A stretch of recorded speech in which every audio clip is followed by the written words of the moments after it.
This is Charlie. I'm back with another interview. Today I'm joined by my brother, my friend Nicolas. Thanks for having me. Aspiring boxer, aspiring actor, and really good friend. So, best friend. I just wanted to kind of bring him in, talk to him about the world of boxing, and just get some insights onto his life and what he can teach us and what we can learn from him. So the first thing I wanted to ask you is how you started your boxing journey. I know it's been a long time, but kind of how you started and the steps that you've taken to get where you are today. Well, boxing's been in my family, and my mom was a two-time boxing world champion, amateur world champion, and then my dad was a two-time kickboxing world champion. So my dad owns a gym in Pasadena, and my mom is a professional referee and judge, so I've been around boxing all my life. And I'm currently competing throughout my dad's gym, and he has fighters and clients who go there as well. So training, it's in your DNA. Yep. What was your mom's, you said your mom fought amateur, how did that go for her? Well, previously, before my mom started boxing, my mom's dad was a gang member, and my mom's mom was like a hippie / ballet dancer. So it didn't go that well because my mom's dad died when she was 9 years old. He got shot and killed. And then after my mom's mom being a dancer, she wasn't really that fond of my mom being a fighter, but she did what she wanted to do and she supported her all the way. So is that how she ended up meeting your dad is through fighting? Or? Yeah. So my dad moved from Argentina to California to become a professional kickboxer and to seek out his dreams. And then he met my mom at a boxing gym. Yeah. Wow. And it was history from there. And that's how you got here. Yep. That's how I got here. And then can you describe your dad's journey a little bit more? Yeah. So my dad comes from a very wealthy family. He was born in Rosario, and his dad was the lawyer for Rosario. So he was the kind of kid that he had the biggest house on the block. He had a soccer field in his backyard, so he was very rich and wealthy. But he never wanted to be a lawyer. He went to law school. He did all the things his parents wanted him to do, but he never wanted to do those things. He would never hang out with the rich kids who was being fights. He was getting kicked out of school. He'd be hanging out with the bad people. And then eventually he told his parents, "I'm gonna go to California just to visit." And then when he went to California, he called his parents and said, I'm not coming back. Wow. I'm gonna pursue my dreams and become a kickboxer. And then he became a two-time kickboxing world champion. That's crazy. Wait, so did he just have the background of fighting from just getting in trouble, basically? No, so he had a background of fighting from street fights, and then he had over 100 amateur fights in Argentina. Oh, wow. Yeah. And so he had a gym and everything there too? Yeah, like I said before, his dad was super wealthy, so I think in his late teens or early 20s, he moved here when he was 24, 26, so in his late teens, early 20s, he owned a club, he owned a bar, and he owned a gym. So he had all these different things. He had over 100 amateur fights. Wow. And then he knew to live the American dream, he had to come to America and really take it to the next level. That's crazy. I never knew, I know you for so long and I didn't know all the family history, so I'm learning something too. So how do you think that, having those two parents, influenced you and being brought up in that culture, what was it like? Well, my mom, she says, she always supports me, but I know my mom doesn't really want me to be a boxer. But my dad always says he wants me to learn how to fight at a young age, but he never wanted to push me to become a fighter. It just happened because I was around it and I grew to love it. My dad owns a gym, so it's in my blood. Yeah, it's the natural progression for you. Yeah. So could you describe kind of your training routine now, or what, we went to the gym yesterday, I got beat up, I feel sore today. It was a really good experience though. And I was wondering if you could describe your training regimen now, kind of what you're doing. Yeah, so at the moment I'm not getting ready for competition. I think I'll have a tournament in January to start the year off, right? So right now I'm just training boxing, going to Pasadena probably three days a week just to work on my skills and just improve. And then the other 3-4 days, so I work out 6 days a week, so the other days I don't box, I usually lift. So just to build up the strength, because when you're not getting ready for competition, you want to get stronger, because when you're getting ready for competition, you don't want to lift. Yeah, because you have to cut weight. Yeah, you got No, not because I don't really cut weight because what we want to do is approach this the correct way. So cutting weight too much is not good for you. So we don't cut weight like that. Yeah. So just when you're lifting and you're getting ready for competition, it makes you slower. It makes you a little bit more sluggish. It doesn't make you as quick as you need to be. That's why in the off season you lift to get stronger, and then after when you start getting ready for competition, you don't lift because you want to be as fast as possible. Okay, yeah, I hear you. That makes sense. So what, you mentioned that you don't want to do weight cutting. Like, what are some issues that you see with that with fighters? Like, what happens to people? So for me, I don't need to be boxing because I'm from a family that I could do what I want to do. I'm in the right position that I don't have to be a fighter, but I want to approach the sport the correct way, so I enter the sport the same way I exit the sport. Healthy, happy, and then exit the sport with money, notoriety, and everything that I want. Yeah, so you're kind of saying that the weight cuts are like just really taxing on people, like takes it out of them? Yeah, it's really bad for you. Like, you know, I'm very into like health and fitness. Yeah. And I don't want to do something that's going to be detrimental towards my health. And cutting weight for so many years, I saw it in a lot of my friends in wrestling in high school. Yeah. That they'd be like all sunken up and all like just it kind of stunts their growth. It seems like stunts their growth and back. Like if you think about it, if you're 180 pounds cutting to 140 pounds, like fluctuating that much year after year, it's so bad for your organs. Yeah, just taxing on everything. Yeah. Like you won't feel it as a young kid, but when you're older, you will start having like a organ failure. Yeah, makes sense. So like you're talking about like your future goals a little bit. Can you speak to that a little bit more on like what you want to do in boxing and like where you want to go in the next couple of years? Yeah, so right now it's 2023. It's December 2nd, yes. And then next year, as many high-level amateur fights as possible, and then I'm going to turn pro by the end of the year. And I see myself in the next couple of years where I want to be and where I feel like I will be. I want to become the face of boxing, the biggest boxer, making the most money, the most notoriety, and retire on my terms in my early to mid-30s with all my faculties, with my health, happiness, money, and then after transition fully to acting after. Okay, gotcha. Yeah, I like that. I like that a lot. Yeah. Let me check out my questions here. Oh, so in terms of like your training and like your progression, what have been like your keys to success in like improving over time, over the years? Like, what do you think is the most important to improve your skill set? Oh, that's a very easy question, and a very easy answer. Consistency. Just a lot of fighters will only train when they're getting ready for competition. I train all year round. I'm never fat. I'm always in shape. I'm not in tip-top fighting shape because you can't maintain that for that long. But I'm always in the gym. I'm always training.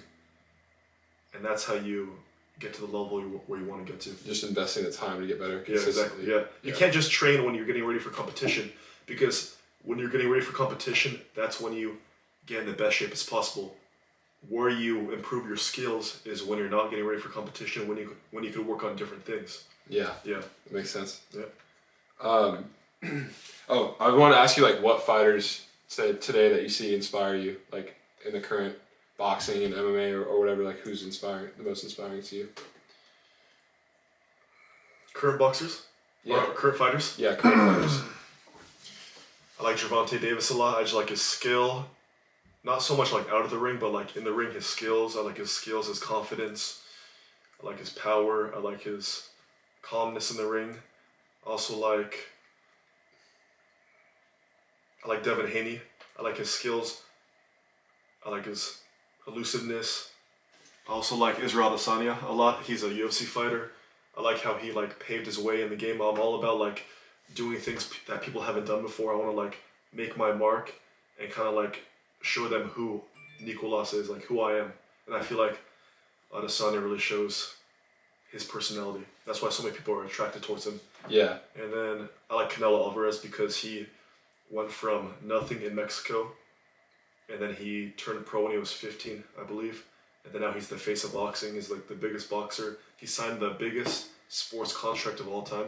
I believe it was like 11 fights for 365 million. Wow. Yeah, so Yeah. that's definitely motivating. Yeah, so kind of like the story of their lives. Yeah. Like what attaches you to them, Yeah. or like what makes you interested in them. Yep. Gotcha. What do you think of like the celebrity boxing, like with Jake Paul and like iDubbbz and all that? Like, what do you make of that? I think it's good for boxing. I don't know. I really gotta think about that. It's entertaining, and I feel like it won't hurt boxing. I feel like it's just gonna do good for boxing because it brings new eyes to the sport. Yeah. Yeah. Yeah, that's a good way to look at it. And it's kind of like at the end of the day, like we're talking about, it's all kind of like selling fights and like selling the stories. And because those guys are storytellers and like video makers and stuff, they kind of have that promotion already set up. Mm-hmm. So I feel like, yeah, it just brings more eyes and maybe people that don't know about the sport, but it kind of, like you said, it can kind of introduce them to it. Yeah, exactly. Nice. What lessons have you learned like in the ring that you've applied to your life? Like what have you taken from boxing into just everyday life? I've taken from boxing patience. Like people think that like, oh, you're a fighter, whatever kind of fighter, oh, you're big, bad, and tough, and you want to fight everybody. But something that you learn learning martial arts or boxing or anything that's a combat sport is that like these are weapons, and then it's not worth it to fight in the street because nothing good is going to turn out of it. So it's better just to walk away. Actually, the bigger person, the smarter person, is the person who actually just walks away and doesn't like engage in fights because something bad can come out of it. Yeah. I feel like a lot of people think that if you do martial arts, you can like bully people or whatever, like it'll mess you up. But I feel like anyone that trains knows that the last thing that you want to do is like get in a street fight. That's the last thing you want to do. Of course, I'll fight if it's like my life on the line. But besides that, I don't care if someone calls me names or whatever, or you're weak, or I thought you were a fighter. You gotta fight me. I'll just walk away. It's just not worth it to engage. Also, nowadays a lot of people pull out a knife or a gun. Yeah. And just be coward and shoot you or kill you. Yeah, especially like I was gonna say like we live in America and I feel like it's different in countries where people can't carry firearms, but here it's like you never know what someone has, and it's like it's just really not worth it. I feel like. No, it's not. What was I gonna ask you? Oh, so what advice would you give to somebody that wants to start out boxing, but maybe they're nervous or if they've never tried it before? What would you tell them? I'd say don't overthink it.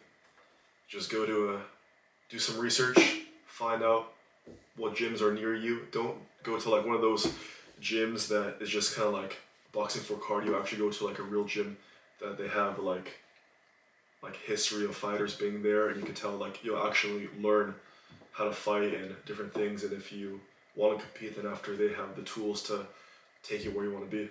Yeah, kind of like take it one step. Yeah, but don't overthink it though. Don't think about it's not the right time. It's never gonna be the right time in life. You just gotta go and do it. Yeah, makes sense. So speaking of gyms, that's one thing I wanted to ask you about. Like, what are some things that people should look for and look out for when they look for boxing gyms?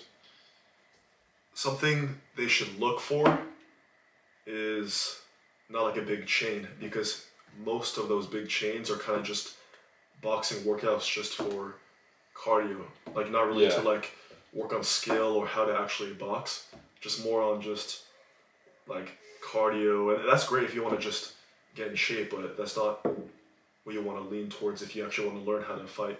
And what you want to look for is a non-chain gym, a gym that looks like they have coaches that have fought before or are very informed on the sport. Like my dad has 50-something years in the sport. That's why he could charge so much, and that's why he has so many clients, and he's reputable and able to have different fighters that trust him. Yeah. And then like, do you think like people that are actively fighting is important too for a gym? Yeah. So one thing that when I was looking for a gym, I want to make sure that people were competing. Yeah. I think it's good to see that they have active fighters there and go and check it out to see if you like their style, because some gyms train certain styles that you might not want to, because you're going to have your own style, but the coach is going to kind of work with your style, but at the same time too going to put his style onto you as well.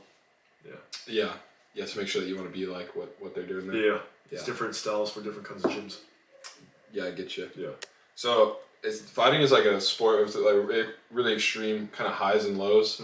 You know, it's all on you. It's one person versus one person, and kind of all on you when you get in the ring. How do you handle that pressure of fighting?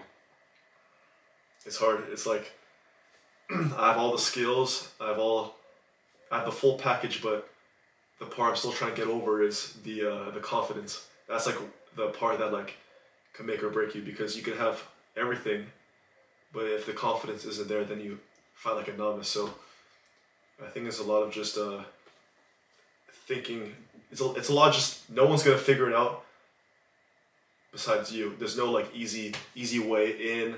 There's no easy way to like get over it. All you have to do is just go and do it over and over again, and eventually you'll get more and more comfortable, and eventually you'll be very comfortable and learn how to turn that stress and that like anxiousness into like a superpower and use that for good, not evil. Yeah, like kind of harness it. Harness it, yeah. Have you seen the quote of John Jones talking about that? He says like, the butterflies in my stomach are in formation. Yeah. Is that kind of what you're talking about? Yeah, exactly. Because at the beginning of my career, I was so nervous that like I couldn't even think about what I was doing, and I'm still working on it now, and I'll forever be working on it. But now I know that feeling. I'm familiar with that feeling. So now I could turn that feeling into excitement, into energy, to heighten my skills and prepare myself for the moment. Yeah, and just like kind of overcoming that fear and just getting used to it, doing it again and again and again, and just saying like, okay, I've been here before. Yeah. Right? I wanted to ask you, like kind of on the same note of people getting introduced to sport, what are kind of the rules of boxing etiquette, or like, you know, the unspoken rules when you go into a gym, or just being polite in the ring? Like, what would you say are some things about that? Now that's a good question. Unspoken rules. Boxing is weird because it's like, I feel like there's not like a lot of respect in it. Like I feel like in martial arts, people are like respectful usually, but kind of in boxing, it's just kind of like you're on your own. Like it's not really, if you have like in like an alliance kind of with a gym, then after you guys kind of work with each other. But a lot of times people in sparring will kind of like turn it into like a fight, or they'll try to like provoke you or different. So there's no really like unspoken rule. Really? There's a lot of like disrespect and a lot of like things like that. Yeah. That's why you have to try to find like good people. Like you're not gonna go to a random gym to find some sparring that they're gonna try to like expose you or like film you or put someone in there that's not gonna be good for you. That's why you have your coach with you.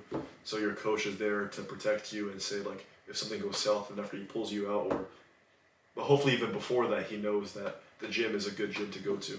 Yeah, because I feel like boxing is, you know, one of the striking martial arts where people really spar pretty hard and like pretty frequently. But I just didn't know what your thoughts were on etiquette and different gym and the philosophy of that. Yeah, there's no etiquette. It's just there's no etiquette. It's just like you gotta find like good people around you, because if you go to different gyms, they're gonna try to like expose you. Yeah. That's just like part of it. Yeah. It's kind of like a macho thing a little bit. A little bit, yeah. Yeah. Dang. Yeah, I've only been to like a couple gyms, obviously, like your gym and then the gym that I train at. Yeah. So it's just different to see. That's why you gotta find you need a good coach that has your best interest, because my dad, who's my coach, he's not gonna take me to any of those gyms that are like that. We only spar with people that are gonna give me good work and that have good gyms that are respectful, and not gonna like do these weird things, have people like yelling at you. That's not whatever. Yeah, I get you. Can you explain like the rule set for amateur boxing versus pro boxing? Okay, so compare and contrast it. So amateur boxing, it's all 3 rounds, 3 minutes. Pro boxing goes, so everything's 3 minutes. 3-minute round. Yeah, 3-minute rounds, but it goes from 4 to 6 to 8 to 10, and then championship fights are 12 rounds. And then some amateur, when you're at a certain, I don't know exactly, but like a certain age, it's like 1.5 minutes per round, and it goes to like 2 minutes, then after it goes to 3 minutes, but it's always 3 rounds. Yeah, and then, so with amateur boxing too, it's like a point system. So if you hit someone with like 10 little pity pat punches, that's gonna count more than one hard punch that lands clean. In pro boxing, if someone hits you with 10 pity pat punches that don't do anything to you, and you hit them with one solid punch, the one solid punch is going to count more. So the scoring is a little different. Yeah, I prefer pro boxing more. We have more of a pro boxing style at my gym. But amateur boxing, it's more about just how many times you can hit the other person. Yeah, more about like activity, more about just how many times you can connect, even if it's like a very soft punch. That's interesting. Yeah, I would think, because you'd think that like they would train the same way, or if you to get into the pros, you'd want to be training the same way that you train amateur. That's why you see a lot of these like high-level amateur boxers or like Olympic boxers. They don't do so well in the pros because their style's so like they're amateur. It's based on like the amateur point system. Yeah, because an amateur style in pro isn't going to go well because you're just going to be touching them, and then after you're going to get connected with one hard punch, and then he's going to win the exchange. Yeah. Yeah, that makes sense. I never thought of that. Yeah. Thanks for answering it. Yeah. Okay, yeah, I want to ask you about MMA. So after seeing like success of boxing and MMA with people like Sean Strickland recently, what advantages do you think boxing brings over other martial arts? Like in terms of like taking it into an MMA ring or an MMA fight, like what does the boxing style give you? So bringing boxing into MMA, what is it? Yeah, like what are the advantages? I see. Well, in my opinion, and I believe my opinion is correct, I think boxing and wrestling are the two most dominant martial arts. Because if you think about it, if you're in like a street fight, you'll probably be going out with some of your friends. You'll probably be in some pants that you can't really kick so well, unless you wear kicking pants like you do. But yeah. So you'll usually be out with like some of your friends, and you'll be like dressed up in some like pants, not like those some like tight pants. And you'll be in someone's face. Some skinny jeans. And if you're face to face with someone, you're not gonna kick them. You're gonna punch them. Yeah. And then also too, if someone's gonna take you down, you want to know some wrestling so you can stuff the takedown. So I believe with boxing, you see a lot in Muay Thai nowadays. These people who are like boxers who transition to Muay Thai are dominating Muay Thai now. They're winning on hands, because they're winning because their boxing is so high level. So with MMA, I don't see so many MMA fighters that have great boxing. So I feel like an MMA fighter that has super high level boxing and knows how to stuff takedowns will dominate anybody. Yeah, and I think one thing too, I feel like boxing there's so much focus on head movement and getting out of the way of strikes. Yeah. That really helps people just, avoid taking damage in MMA. Yeah. Versus like if you look at some Muay Thai fighters, they're kind of stationary. Yeah. We just don't move as much because you're trying to look at things from everywhere. But I mean, I feel like you can only like check a head kick so many times before it's gonna do like some damage. Yeah. I feel like boxers kind of just move more. Yeah, I agree. That's why it's called the sweet science: hit, not get hit. Yeah, and that's what my dad trains me to do. Yeah. Yes, sir. And then I want to ask you another recent fight we watched here a couple weeks back was Francis Ngannou and Tyson Fury. I wanted to ask your opinion on that fight and the scoring and like your opinion on that of professional boxing recently. Ngannou won that fight. I don't know what it was. It could have been Tyson Fury had a bad day, this and that, whatever injury. That doesn't matter. On that night, I believe Ngannou won. Ngannou dropped him in the third, I believe, second or third. And he had Tyson Fury on his back foot for most of the fight. I feel like, I don't know, a lot of times when a boxer fights someone who hasn't boxed in a while, you know that from sparring too. If you fight someone who, like, doesn't box, you're not used to like the punches coming from these weird angles, so it's kind of a little different. Like Ngannou doesn't punch the same way like a normal boxer would, so it kind of makes it a little bit harder because even though his foundation of boxing isn't that good, the punches that come from these weird angles and these weird movements, it's more difficult for as much. Yeah, it's more difficult. Yeah. So what do you think about like in terms of the boxing industry and like you said, we were both pretty shocked. Yeah. That he won that fight. What do you think is going on there? With what? Like the scoring. Like, do you think Like, do you think it's because of the money, because he's already the champion? I think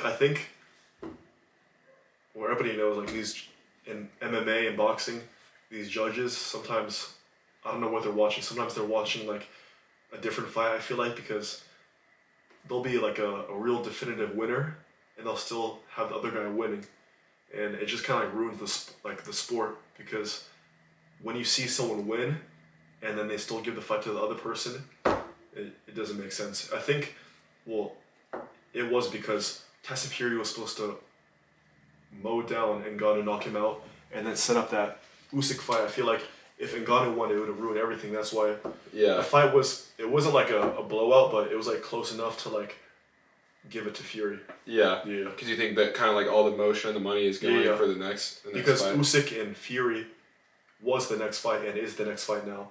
And that's for the undisputed champion, one face, one name in the heavyweight division. Yeah, and Francis, it's like they don't know if he's gonna go back to. He's in Pride now, right? Is he in Pride? No. He's in PFL. Oh, okay, but they don't know if he's gonna go back and fight UFC or if he's gonna stay in boxing or like what he wants to do. So exactly. They're trying to just sell the next boxing fight. Why. Could influence it. Yeah. But he is ranked though. He's ranked 10th now, right? Yeah, in boxing. Yeah. Just after one fight. Yeah. That's pretty good. So we'll see though. He said he wants to box again, but we'll see. Yeah. There's a lot more money though, if you want to talk about that. Yeah. You mean like for in boxing than UFC? Why do you think that is?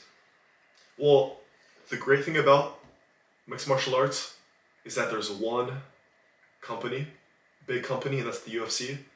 And the bad thing about mixed martial arts is that there's one company. Yeah.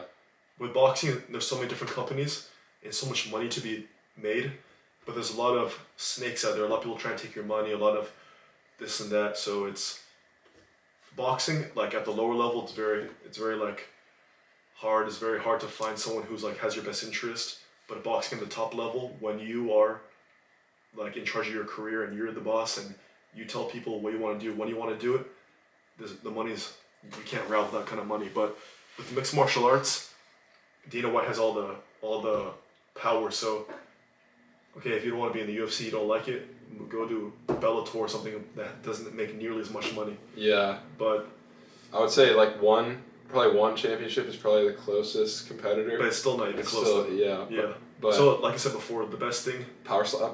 You can do power slap. So stupid. So stupid.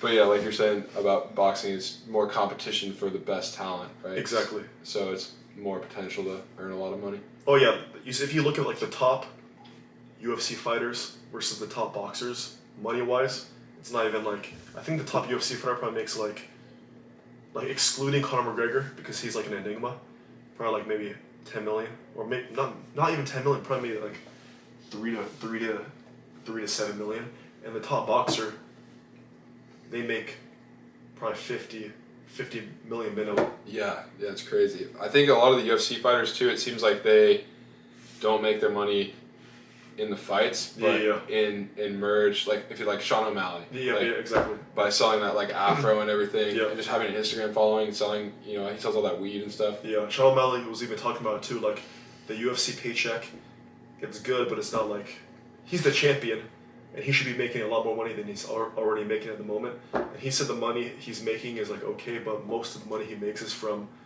him being the champ, him being Sean O'Malley, him selling his merch, his YouTube channel, his Twitch. Yeah. Whatever. Is there anything else you want to talk about on here today? I want to address. Get off your chest. What else do I want to talk about? I just made a YouTube channel. I'd love for you guys to go check it out. I only have 2 videos up at the moment, But like we're talking about beginner boxing, I'll have some drills for you. Yeah, I'll have some beginner boxing drills, and I'll be having more drills coming up in the near future, and then some vlog style, and just, if you guys want to come along with the journey, come to my channel, subscribe, and just see me grow and turn into the person I will become. And the person I am, too. Last question. This video is going to live forever. How do you want to be remembered? How do I want to be remembered? Like, just in the future, like, people looking back, see this video, like, how do you want to be remembered? what do you want people to think about when they think about Nicolas? When people think about me, Nicolas, I want people to think of a kind person, a loyal person, someone who you could trust, and the baddest man on the planet. One day. No. The baddest man in all the galaxies. Yeah. Intergalactic. Intergalactic. Yep. Yeah. Yep. Well, thank you for watching this video. If you liked it, please subscribe. More interviews coming soon. And check out Nico's channel. See you next time. Peace. Love. Woohoo! Good work, dude. It's a good interview.